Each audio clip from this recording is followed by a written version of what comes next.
Oh, hi. Didn't see you there. I'm Kade, and I'm an incoming freshman majoring in psychology. There are a few reasons why I want to be an Indian delegate, but the reason is mostly because I'm very shy. You probably don't know this, but I'm very shy, and I want to get out of my comfort zone as much as I can.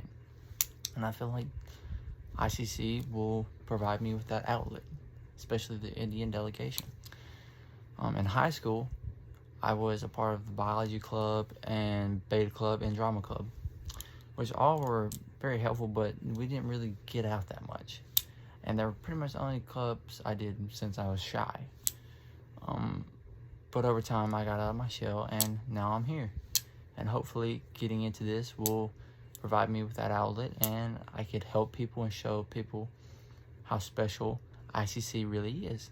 Like Michaela showed me. I don't know if y'all know who she is, but she is amazing. She's the reason I'm wanting to do this so much.